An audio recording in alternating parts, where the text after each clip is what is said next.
My name is Ethan Calloway, and up until last week, I thought I had a pretty good grasp of my life. I'm 38 years old, married for nearly 10 years to Ashley, who's 34. We have 2 kids, Sophie, 8, and Luke, 5. I work long hours as a contractor, building custom homes in our city. My job is demanding, but I've always done it willingly, thinking I was building a better future for my family. Ashley was a stay-at-home mom for years, but 6 months ago, she started working part-time as a personal assistant for a local real estate agent. She wanted to contribute to the household finances, and I supported her decision. At first, things seemed great. She enjoyed the work, the extra money helped ease some of our financial burdens, and she seemed happier overall. But over the past 2 months, things started to change. Ashley began acting differently, not in any blatant way, but in small, subtle shifts. She started spending more time on her phone, locking the screen whenever I walked by. She would come home later than usual, claiming her boss had last-minute tasks for her to handle. When I'd ask her how her day went, her answers felt distant, almost rehearsed. At first, I told myself I was being paranoid. Work stress can make anyone feel suspicious, and I figured I was just overthinking things. But one night, while Ashley was in the shower, her phone buzzed on the counter. I glanced at the screen out of reflex, and a name I didn't recognize popped up, Derek. The message said, "Can't wait for tomorrow." Winky face? My stomach sank. Who was Derek? And why was he texting my wife? I didn't confront Ashley right away. I needed more information before jumping to conclusions. So, over the next week, I paid closer attention. I noticed more late nights, more secrecy around her phone, and more excuses about why she couldn't make family dinners or movie nights with the kids. Then, last Friday, she told me she had to work late again. I asked her why, and she said her boss was hosting an open house the next morning and needed help organizing. Something about her tone didn't sit right with me, but I didn't press the issue. Instead, I made a decision. That night, I dropped the kids off at my parents' house, telling them it was just for the evening while Ashley and I caught up on housework. In reality, I wanted to see what Ashley was really up to. After making sure the kids were settled, I drove back to our house. The lights were on in the living room, but Ashley's car wasn't in the driveway. I parked a few houses down, not wanting to give away my arrival, and quietly let myself in through the back door. The house was eerily quiet. My heart was pounding as I moved from room to room, searching for any sign of her. That's when I heard faint laughter coming from upstairs. I crept up the staircase, each step feeling heavier than the last. When I reached our bedroom, the door was slightly ajar. I pushed it open just enough to see inside, and my blood ran cold. Ashley was lying on our bed, laughing with a man I'd never seen before. Derek, I assumed. He was sprawled out beside her, shirtless, holding a glass of wine. They both looked so comfortable, so at ease, like they belonged there. As if this was their space, not mine. For a moment, I was frozen. A mix of anger, betrayal, and disbelief washed over me. I didn't know whether to burst into the room or walk away and pretend I hadn't seen anything. But then Derek glanced at the door and saw me standing there. Instead of reacting with guilt or fear, he laughed. "Well, look who's home," he said, his tone dripping with mockery. "You're earlier than expected, buddy." Ashley turned to look at me, her expression shifting from surprise to something else, something almost defiant. "Ethan," she said, sitting up slightly, "this isn't what it looks like." I stared at her, incredulous. "Not what it looks like. You're lying in our bed with another man, Ashley." Derek chuckled again. "Relax, man. No need to get so uptight. It's just fun."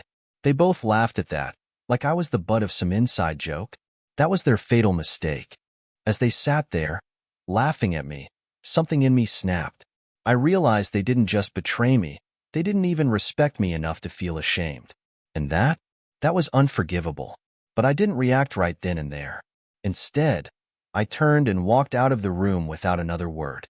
Let them think they'd won. Let them think I was weak. What they didn't know was that I wasn't walking away. I was preparing for the storm I was about to unleash. When I walked out of that room, I wasn't walking away. I was regrouping. My mind was racing, but I knew one thing. I wasn't going to let this slide. Betrayal is bad enough, but the sheer audacity they showed, laughing in my face as if I was some clueless fool, made my blood boil. I left the house and drove to a nearby parking lot to clear my head. I could feel the anger bubbling up, but I forced myself to stay calm. Rash decisions lead to bad outcomes, and I wasn't about to let my emotions get the better of me. The first thing I did was call my lawyer, Matt. I'd met him years ago when he helped me draft a business contract, and I knew he was sharp and ruthless when it came to protecting his clients. Matt, it's Ethan, I said, my voice steady but cold. I need your help. What's going on? He asked. I laid everything out for him. The infidelity, the guy in my bed, and their complete lack of remorse. Matt didn't miss a beat. First things first, he said. We need evidence. Do you have anything solid? Not yet, I admitted. Then get it, he said. Photos, texts, anything you can use to prove the affair. It'll strengthen your case if this goes to court. And Ethan, keep your cool. Don't give her any reason to claim you acted out of line. His advice was exactly what I needed to hear. My anger was justified, but I had to channel it strategically. So, I drove back to the house. By the time I got there, Derek's car was gone, and the lights in the bedroom were off. The house felt heavier than ever as I walked inside. Ashley was sitting on the couch, scrolling through her phone like nothing had happened. When she saw me, she hesitated, but only for a moment. Where'd you go? She asked, her tone casual. I needed some air, I replied evenly. Ethan, she started, her voice soft. About earlier. Save it. I cut her off. We'll talk later. I could see the wheels turning in her head. She probably thought I was going to let it slide, that I was too spineless to confront the situation head-on. She couldn't have been more wrong. That night, while Ashley slept, I started gathering evidence. I searched her phone, her emails, and even her social media accounts. It didn't take long to find what I was looking for. Her texts with Derek were explicit, full of inside jokes and references to their time together. There were photos, too, selfies of the two of them at restaurants, in his car, even at our house. The sheer audacity of it made my stomach turn. But the most damning piece of evidence was a series of emails.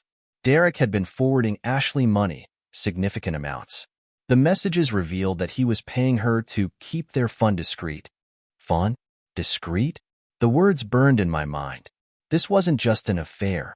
It was transactional. The next day, I called Matt again. I have the evidence, I told him. Good, he said. Send me everything. We'll start drafting the paperwork for the divorce. In the meantime, I recommend staying civil. Don't tip her off that you're preparing to take action. I nodded, even though he couldn't see me. Thanks, Matt. Ethan, he said, his tone firm. This is going to be messy. Be prepared. Messy was an understatement. Over the next few days, I kept up the facade of normalcy while secretly planning my next moves. Ashley acted as though nothing had happened, going about her routine as if her betrayal hadn't just blown our marriage apart. But I was watching her closely. I noticed the little things. The way she always kept her phone close, the way she'd smile when she got a text, the way she avoided eye contact with me. She had no idea what was coming. A few nights later, I got my first real opportunity to confront Derek directly. Ashley had told me she was going out to grab drinks with a friend, but I knew better. I tracked her phone to a bar downtown, and sure enough, there she was, sitting in a booth with Derek, laughing and leaning in close. I didn't make a scene. Instead, I stayed in the shadows, taking photos from a distance. Matt had emphasized the importance of concrete evidence, and I wasn't about to let my emotions ruin my case. After about an hour, they left together. I followed them discreetly, watching as they drove back to Derek's apartment. That was all I needed. The next morning, I sent the new evidence to Matt. He called me immediately. Ethan, this is airtight, he said. She doesn't stand a chance if this goes to court. We'll make sure you get what you deserve. Hearing those words gave me a sense of vindication. For the first time since this nightmare began, I felt like I had some control over the situation. But I wasn't done yet. Derek had inserted himself into my life, into my home, and into my marriage. It was time for him to face the consequences. With Matt's assurance that I had a solid case, I began focusing on how to deal with Derek. This wasn't just about Ashley anymore. This man had disrespected me in my own home, in front of my face, and had the audacity to laugh. He thought he could walk into my life, take what wasn't his, and get away with it. I wasn't going to let that happen. The first step in my plan was subtle but effective. Derek wasn't just some random guy. He worked as a mid-level manager at a tech company in the city. I knew this from Ashley's texts, and with a little digging online, I found out more. His LinkedIn profile boasted about his professional integrity and his dedication to building strong relationships. The irony wasn't lost on me. I took the evidence I had, photos of Derek and Ashley together, screenshots of their texts, and even the email trail where he was sending her money, and compiled it into a neat little folder. Then, I sent it anonymously to his company's HR department, along with a polite note highlighting his questionable behavior outside the workplace. It didn't take long for the fallout to begin. A week later, Derek was called into a meeting with HR. According to a mutual acquaintance, he tried to play it off as a misunderstanding, but the evidence was undeniable. The company had a strict ethics policy, and his actions violated it. By the end of the week, he was out of a job. I would be lying if I said I didn't feel a sense of satisfaction when I heard the news. But I wasn't done yet. Next, I turned my attention back to Ashley. She still had no idea that I was preparing to file for divorce, let alone that I had evidence of her infidelity. She was still living in the house, acting like everything was fine, while I played along for the sake of the kids. One evening, while she was out, I sat down with Matt to finalize the paperwork. "Ethan, this is one of the strongest cases I've seen," Matt said, flipping through the files. "With the evidence you've provided, we'll be able to protect your assets and secure custody of the kids. She doesn't have a leg to stand on." "Good," I said firmly. "I'm ready to end this." The next morning, I served Ashley with the divorce papers. She was sitting at the kitchen table, sipping her coffee, when I handed her the envelope.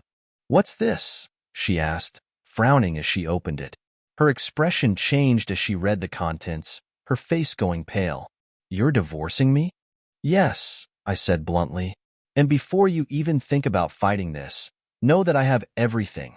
The texts, the emails, the photos. I know about Derek. I know about the money he sent you. And I know about every lie you've told." She stared at me, her eyes wide with shock. "Ethan, please. We can talk about this." "There's nothing to talk about," I interrupted. "You made your choices, Ashley. Now you'll have to live with them." For the first time since this ordeal began, I saw real fear in her eyes. She tried to plead her case, saying it was a mistake, that she still loved me, that she wanted to fix things for the sake of our family. But I wasn't interested in her excuses. "You didn't care about our family when you brought Derek into our home," I said coldly. "You didn't care about our marriage when you laughed in my face. So don't act like you care now." The weeks that followed were a whirlwind of court hearings, custody evaluations, and endless paperwork. Ashley tried to paint herself as the victim, claiming she had felt neglected and unsupported in our marriage. But the evidence spoke for itself. In the end, the court sided with me. I was granted primary custody of the kids, and Ashley was left with visitation rights. She also had to move out of the house, which was awarded to me as part of the settlement. As for Derek, his life continued to unravel. Losing his job was just the beginning. Word of his affair with Ashley spread through our social circles, and his reputation took a massive hit. His wife, yes, he was married too, filed for divorce shortly after learning about the affair. The last I heard, he was living in a tiny apartment across town, struggling to make ends meet. But despite the sense of justice, I couldn't shake the sadness that came with it all. My marriage was over, my family was fractured, and my kids were caught in the middle of a mess they didn't deserve. Revenge might have brought me a sense of closure, but it didn't fix the pain. It didn't undo the betrayal or heal the wounds. Looking back, I realized that this chapter of my life taught me some harsh but valuable lessons. Trust is fragile, and once it's broken, it's nearly impossible to rebuild. But it also taught me about resilience, about finding strength in the face of betrayal and standing up for myself when it mattered most. For now, my focus is on my kids. They're my priority, my reason for moving forward. And while the scars from this experience will always be there, they serve as a reminder that I survived, and that I'm stronger than I ever thought I could be. The aftermath of the divorce was a grueling experience. No matter how strong you think you are, there's no preparing for the emotional toll of seeing your marriage reduced to legal documents and courtroom arguments. Ashley moved out of the house 2 weeks after the settlement was finalized. She left with only her personal belongings, as the court awarded the majority of the marital assets to me. It felt like a hollow victory, though. The house, once filled with laughter and the chaos of family life, now felt cold and empty. The kids stayed with me most of the time. Explaining the situation to Sophie and Luke was one of the hardest things I've ever done. I tried to keep it simple, telling them that their mom and I would no longer live together, but that we both loved them very much. Ashley tried to rebuild her life, but it wasn't easy for her. Derek had disappeared from the picture shortly after she moved out. Losing his job and facing his own divorce had clearly shaken him, and he didn't seem interested in maintaining his connection with Ashley. She had to find a new place to live, a new job, and a new sense of stability, all while dealing with the judgment and whispers from friends and neighbors. As much as she had hurt me, I couldn't help but feel a pang of pity for her. She had made her choices, and now she was living with the consequences. For me, the weeks following the divorce were a blur of emotions. I was angry, sad, and exhausted, but there was also a strange sense of relief. The weight of deception and betrayal was gone, and I could finally focus on rebuilding my life. One of the first steps I took was starting therapy. I needed help processing everything: the betrayal, the divorce, and the impact it had on my self-worth. Talking to a professional helped me put things into perspective and gave me the tools to move forward. I also leaned on my support system. Friends, family, and even a few coworkers stepped up in ways I never expected. They reminded me that I wasn't alone and that I had people in my corner who cared about me and my kids. Rebuilding wasn't easy. There were nights when I lay awake, replaying the events in my mind, questioning how things had gone so wrong. But each day, I made a conscious effort to focus on the future instead of dwelling on the past. One evening, as I was putting the kids to bed, Sophie asked me a question that stopped me in my tracks. "Dad, are you sad because of what happened with Mom?" I paused, unsure of how to answer. "Sometimes," I admitted, "but I'm also happy that we're still together. You and Luke mean the world to me, and I'm going to do everything I can to make sure you're happy and safe." She nodded, seeming to accept my answer. "I'm glad we're with you, Dad," she said softly. Hearing those words made all the pain and struggle feel worth it. As for Ashley, our interactions are strictly limited to co-parenting. She still has visitation rights, and I make an effort to keep things civil for the kids' sake. But our relationship is nothing more than a formal arrangement now. I've made it clear to her that forgiveness isn't something that comes easily, if it comes at all. The damage she caused to our family, our marriage, and my trust is something that will take years, if not a lifetime, to heal. Looking back, I realized that Ashley and Derek underestimated me. They thought they could disrespect me, humiliate me, and walk away unscathed. But they were wrong. My revenge wasn't about anger or hatred. It was about standing up for myself and showing them that actions have consequences. Today, I'm focused on building a new life for myself and my kids. It's not the life I envisioned, but it's ours, and I'm determined to make it a good one. The road ahead may be challenging, but I know I have the strength to keep moving forward. The scars from this experience will always be there, but they're a reminder of what I've overcome. I may have lost my marriage, but I've gained a new sense of resilience and a deeper understanding of what truly matters: my kids, my integrity, and my future.